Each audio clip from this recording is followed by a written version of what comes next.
Hi ಎಲ್ರಿಗೂ welcome back to my channel. ನಾನು ಜ್ಯೋತಿ. ಇವತ್ತು ರುಚಿಯಾಗಿ ಹಾಗೆ ಸ್ಪೈಸಿಯಾಗಿ ಹಾಗೆ ನಾಟಿ ಸ್ಟೈಲ್ನಲ್ಲಿ ಕಡಲೆಕಾಳು ಗೊಜ್ಜು ಅಥವಾ ಕಡಲೆಕಾಳು ಕುರ್ಮಾ ಅಂತಲೂ ಹೇಳ್ಬೋದು. ಸೊ ತುಂಬ ಟೇಸ್ಟಿಯಾಗಿರುತ್ತೆ. ಇದನ್ನು ನಾವು ಆ ರೊಟ್ಟಿಗೆ, ಚಪಾತಿಗೆ ಹಾಗೆ ಮುದ್ದೆಗೆ ತುಂಬ ಚೆನ್ನಾಗಿರುತ್ತೆ. ಒಂದ್ಸರಿ ಈಗೂ ಒಮ್ಮೆ ಟ್ರೈ ಮಾಡಿ, ತುಂಬ ಚೆನ್ನಾಗಿರುತ್ತೆ. ಹೆಚ್ಚೇನಿಲ್ಲ, ನೀಟಾಗಿ ಮಸಾಲೆ ಅಂತೂ ತುಂಬ ಚೆನ್ನಾಗಿರುತ್ತೆ. ನೀವು ಒಂದ್ಸರಿ ತಿಂದರೆ ಪದೇ ಪದೇ ಬೇಕು ಅಂತೀರ. ಈ ಕಡಲೆಕಾಳು ಅದು ಹಸಿರು ಕಡಲೆಕಾಳು ಅಂತಲೇ ಹೇಳ್ಬೋದು. ತುಂಬ ಚೆನ್ನಾಗಿರುತ್ತೆ. ನಾವೀಗ ಎಲ್ಲ ಥರದ ರೆಸಿಪಿನೂ ಟ್ರೈ ಮಾಡ್ತೀವಿ. ಡೈಲಿ ಒಂದೊಂದು ಥರ ಟೇಸ್ಟ್ ಬೇಕು ಅಂತ ಹೇಳ್ತೀವಿ. ಇದನ್ನೂ ಒಂಥರ ಯಾವ ಥರ ಮಾಡ್ಕೋಬೋದು. ನಾವು ಮನೇಲಿರೋ ವಸ್ತುಗಳಿಂದ, ಮನೆಯಲ್ಲಿರೋ ಕಾಳುಗಳಿಂದ, ಹಾಗೆ ಸಿಗುವಂಥ ತರಕಾರಿಗಳಿಂದ ಹೇಗೆ ನಮ್ಮ ಊಟ ತಿಂಡಿನ ಹೇಗೆ ನೀಟಾಗಿ ಅದು ರುಚಿಯಾಗಿ ಮಾಡ್ಕೋಬೋದು ಅಂತ ತೋರಿಸ್ಕೊಡ್ತಾ ಇದ್ದೀನಿ. ಸೊ ಇವಾಗ ಸ್ಟಾರ್ಟ್ ಮಾಡೋಣ. ಮೊದಲಿಗೆ ಮಸಾಲೆಗೋಸ್ಕರ ಮಿಕ್ಸಿ ಜಾರಿಗೆ ಒಂದಷ್ಟು ಬೆಳ್ಳುಳ್ಳಿ, ಹಾಗೆ 1 ಇಂಚಷ್ಟು ಶುಂಠಿ, ಹಾಗೆ ಕೊತ್ತಂಬರಿ, ಹಾಗೆ ಪುದೀನ, 1-2 ಲವಂಗ, ಮೆಣಸು, ಹಾಗೆ 1 ಏಲಕ್ಕಿ, ನಾನು ಚಕ್ಕೆ ಪೌಡ್ರು ಸ್ವಲ್ಪ ಹಾಕೋತಾ ಇದ್ದೀನಿ. ಸೊ ಹಾಗೆ ಕೊಬ್ಬರಿ ತುರಿನ ನಾವು ಒಂದು ಬೌಲ್ ಹಾಕೋತಿದ್ದೀನಿ. ಹಾಗೆ ನೀರು ಹಾಕ್ಕೊಂಡು ಒಂದು ತಿಕ್ ಪೇಸ್ಟ್ ಮಾಡ್ಕೊಳ್ಳೋಣ. ನಾವು ಮಸಾಲೆ ಹಸಿರಿಗೆ ಬೇಕು ಅಂತ ಹೇಳಿದ್ರೆ ಸ್ವಲ್ಪ ಹಸಿಮೆಣಸಿನ್ಕಾಯಿ, ಪುದೀನ ಮತ್ತು ಕೊತ್ತಂಬರಿನ ಜಾಸ್ತಿ ಹಾಕ್ಕೋಬೇಕು. ಇಲ್ಲಾಂದರೆ ನಮಗೆ ಹಸಿರು ಬೇಡ, ಮಾಮೂಲಿ ಕಲರ್ ಬೇಕು ಅಂತ ಹೇಳಿದ್ರೆ ಖಾರ ಪುಡಿನ ನಾವು ಯೂಸ್ ಮಾಡ್ಕೋಬೋದು. ಇವಾಗ ಹಾಗೆ ಒಂದು ಕುಕ್ಕರ್ಗೆ ಕಡಲೆಕಾಳು, ಹಾಗೆ ನಾನು ಬದನೆಕಾಯಿ, ಹಾಗೆ ಆಲೂಗೆಡ್ಡೆನ ಫಸ್ಟು ಒಂದು ವಿಷಲ್ ಹಾಕಿಸ್ಕೊತಾ ಇದ್ದೀನಿ. ಜಾಸ್ತಿ ಕಡಲೆಕಾಳು ನೆನೆಸಿಟ್ಕೊಂಡು ಒಂದಿನ ಮುಂಚೆ ನೆನೆಸಿಟ್ಕೋಬೋದು. ಇಲ್ಲಾಂದರೆ ನೀವು ಬಿಸಿನೀರಲ್ಲಿ ಅರ್ಧ ಗಂಟೆ ನೆನೆಸಿದ್ರೆ ಸಾಕು, ಅದು ಬೇಗ ಬೆಂದೋಗುತ್ತೆ. ಹಾಗೆ ಅದು 1 ವಿಷಲ್ ಹಾಕಿಸ್ಕೊಳ್ಳೋಣ. ಮೊದಲಿಗೆ ನೆಕ್ಸ್ಟ್ ಈಗ ಒಗ್ಗರಣೆಗೋಸ್ಕರ ನಾನು ಈರುಳ್ಳಿ, 1 ಟೊಮೆಟೊ 2 ತೊಗೊಂಡಿದ್ದೀನಿ, ಹಾಗೆ ಕರಿಬೇವು ತೊಗೊಂಡಿದ್ದೀನಿ. ಮೊದಲು ಒಗ್ಗರಣೆಗೆ ಬಾಣಲೆ ಇಟ್ಕೊಂಡು, ಬಾಣಲೆಗೆ ಸ್ವಲ್ಪ 2 ಸ್ಪೂನ್ ಅಷ್ಟು ನೀವು ಆಯಿಲ್ ಹಾಕ್ಕೋಬೋದು. ಹಾಗೆ ಜೀರಿಗೆ, ಹಾಗೆ ಸಾಸಿವೆ, ಕರಿಬೇವು, ಹಾಗೆ 1 ಈರುಳ್ಳಿ, ಹಾಗೆ ನಾನು 2 ಹಸಿಮೆಣಸಿನ್ಕಾಯಿನ ಹೆಚ್ಕೊಂಡಿದ್ದೀನಿ, ಅದನ್ನು ಹಾಕ್ಕೊಂಡಿದ್ದೀನಿ. ಸೊ ಇದನ್ನು ನೀಟಾಗಿ ಫ್ರೈ ಮಾಡ್ಕೋಬೇಕು. ಯಾಕಂದರೆ ಈರುಳ್ಳಿ ನೀಟಾಗಿ ಬೆಂದರೆ ರುಚಿ ಚೆನ್ನಾಗಿರುತ್ತೆ. ಹಾಗೆ ಸ್ವಲ್ಪ ನಾನು ಇಂಗನ್ನ ಆ್ಯಡ್ ಮಾಡಿದ್ದೀನಿ ಇದಕ್ಕೆ. ಇಂಗು ಯಾಕಂದರೆ ನಮ್ಗೆ ಡೈಜೆಷನ್ಗೆ ಸಹಾಯ ಆಗುತ್ತೆ ಅಂತ. ಹಾಗೆ ನಾವು ಈರುಳ್ಳಿನ ಯಾವಾಗಲೂ ಹಸಿ ವಾಸನೆ ಹೋಗೋ ತನಕ ನೀಟಾಗಿ ಫ್ರೈ ಮಾಡ್ಕೋಬೇಕು.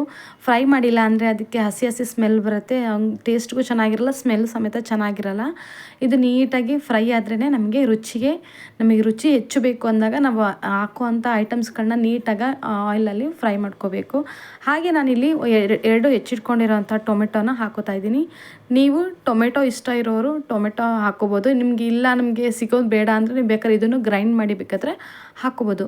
ಇದನ್ನು ಸಮೇತ ನೀಟಾಗಿ ನಾವು ಅದು ಸ್ಮೂತ್ ಆಗೋ ಹಾಗೆ ಬೇಯಿಸ್ಕೋಬೇಕು.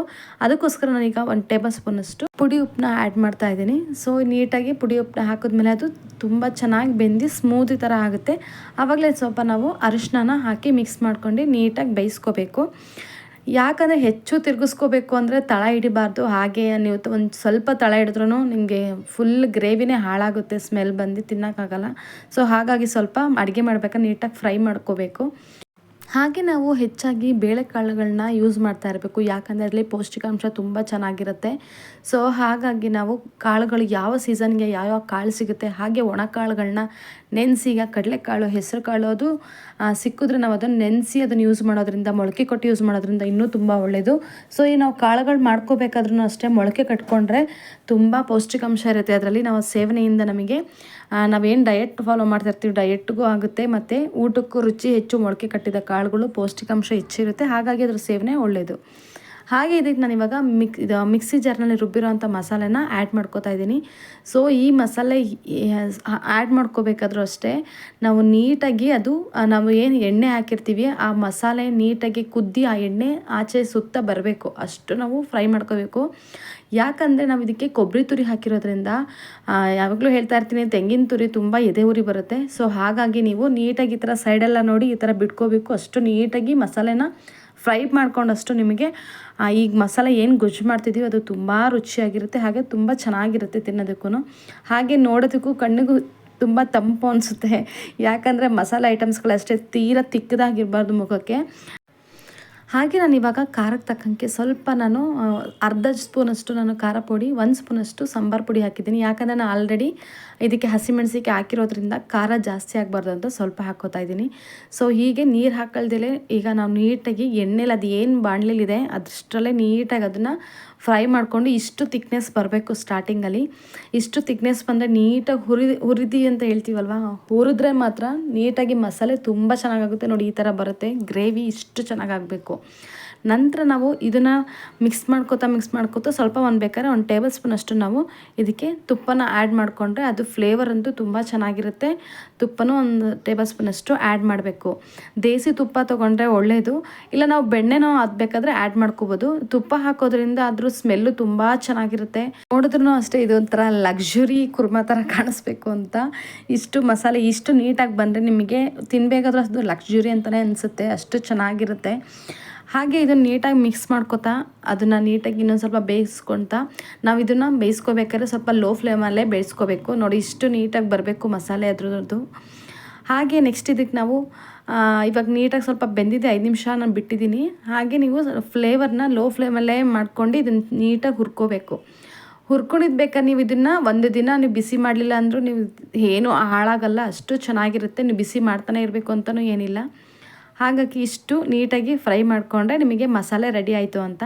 ಹಾಗೆ ನೆಕ್ಸ್ಟ್ ಇದಕ್ಕೆ ನಾನು ಇವಾಗ ಬೇಯಿಸ್ಕೊಂಡಿರೋ ತರಕಾರಿಗಳಲ್ಲಿ ಮೊದಲು ನಾನು ಒಟ್ಟಿಗೆ ಹಾಕ್ತಾಯಿಲ್ಲ, ಫಸ್ಟು ತರಕಾರಿನ ಹಾಕ್ತಾಯಿದ್ದೀನಿ ಅದರೊಳಗಡೆಗೆ, ಕಡಲೆಕಾಳು ಮತ್ತು ಆಲೂಗೆಡ್ಡೆನೆಲ್ಲ. ಯಾಕಂದರೆ ಫಸ್ಟು ನಾವು ಮಸಾಲೆ ಒಳಗೆ ಈ ತರಕಾರಿನ ನೀಟಾಗಿ ಮಿಕ್ಸ್ ಮಾಡ್ಕೋಬೇಕು. ಅದನ್ನು ನೀಟಾಗಿ ಮಿಕ್ಸ್ ಮಾಡಿಕೊಂಡ್ರೆ ಅದಕ್ಕೆ ನಾವು ಏನು ಖಾರ ಮಸಾಲೆ ಹಾಕಿದ್ದೀವಿ ಅದು ನೀಟಾಗಿ ಅದಕ್ಕೆ ಅಂದ್ಕೊಳ್ಳುತ್ತೆ. ಹಾಗೆ ನೀಟಾಗಿ ಮಿಕ್ಸ್ ಮಾಡ್ಕೊಂಡು ನಾವು ಯಾವಾಗ ಅಡುಗೆನ ತುಂಬ ಲೇಟಾಗಿ ನೀಟಾಗಿ ಮಾಡ್ತೀವಿ ಆವಾಗ ತುಂಬ ನೀಟಾಗಿ ಅಡುಗೆ ಚೆನ್ನಾಗಿ ಬರುತ್ತೆ. ನಾವು ಗಡಿಬಿಡಿಲಿ ಮಾಡಿಕೊಂಡ್ರೆ ಅದ್ರದ್ದು ಟೇಸ್ಟು ಬರೋಲ್ಲ, ಅದು ಏನೋ ಅಷ್ಟು ತೀರಾ ಚೆನ್ನಾಗಿ ತಿನ್ನಬೇಕು ಅಂತ ಅನಿಸಲ್ಲ. ನೋಡಿ ಇಷ್ಟು ತಿಕ್ನೆಸ್ ಬಂದಾದ್ಮೇಲೆ ನಾವು ಅದಕ್ಕೆ ನಾವು ಬೇಯಿಸಿಟ್ಕೊಂಡಿರೋ ನೀರು ಇತ್ತಲ್ವ, ಸೊ ಆ ನೀರನ್ನ ಇದಕ್ಕೆ ಆ್ಯಡ್ ಮಾಡ್ಕೊಳ್ಳೋಣ. ನಮಗೆ ಎಷ್ಟು ಕನ್ಸಿಸ್ಟೆನ್ಸಿ ತೆಳು ಬೇಕು ಹಾಗೆ ಗಟ್ಟಿ ಬೇಕು, ಸೊ ಆ ರೀತಿ ನಾವು ಅದೇ ನೀರನ್ನ ಆ್ಯಡ್ ಮಾಡ್ಕೋಬೇಕು. ಎಕ್ಸ್ಟ್ರಾ ನೀರು ಆ್ಯಡ್ ಮಾಡೋವಂಥ ಅವಶ್ಯಕತೆ ಇರಲ್ಲ ಇದಕ್ಕೆ. ನೋಡಿ ಇಷ್ಟು ಗ್ರೇವಿ ಬಂದರೆ ನೀಟಾಗಿ ಈ ಥರ ತಿರುಗಿಸ್ಕೊಳ್ಳಿ. ಈ ಥರ ತಿರುಗಿಸ್ಕೊಳ್ತಾ ಹೋದಂಗೆ ನಿಮಗೆ ತಿಕ್ನೆಸ್ ಗೊತ್ತಾಗುತ್ತೆ ಎಷ್ಟು ನೀರು ಹಾಕಬೇಕೋ ಬೇಡ ಅಂತ. ಇಷ್ಟು ಗ್ರೇವಿ ಅಂದರೆ ಇಷ್ಟು ಗಟ್ಟಿ ಬಂದರೆ ಸಾಕು. ಇಲ್ಲಿ ನಿಮಗೆ ನಂಗೆ ಗಟ್ಟಿ ಬೇಡ, ನನಗೆ ಸ್ವಲ್ಪ ತೆಳು ಇರಲಿ ಅಂದರೆ ನೀವು ಬೇಕಾದರೆ ಅದನ್ನೇ ಮತ್ತೆ ತೆಳು ಮಾಡ್ಕೊಂಡು ಸ್ವಲ್ಪ ನೀರನ್ನ ಆ್ಯಡ್ ಮಾಡ್ಕೋಬೋದು. ನಂತರ ನೋಡಿ ಇಷ್ಟು ನಾನು ಕನ್ಸಿಸ್ಟೆನ್ಸಿ ಬಂತು. ಈಗ ಒಂದು 5 ನಿಮಿಷ ಅಷ್ಟೇ ಅದನ್ನು ಸ್ವಲ್ಪ ಬೇಯಕ್ಕೆ ಬಿಡೋಣ. ಈಗ 5 ನಿಮಿಷ ಆದಮೇಲೆ ತೆಗ್ದಿದ್ದೀನಿ, ಇವಾಗ ಕುದಿ ಬರ್ತಾಯಿದೆ.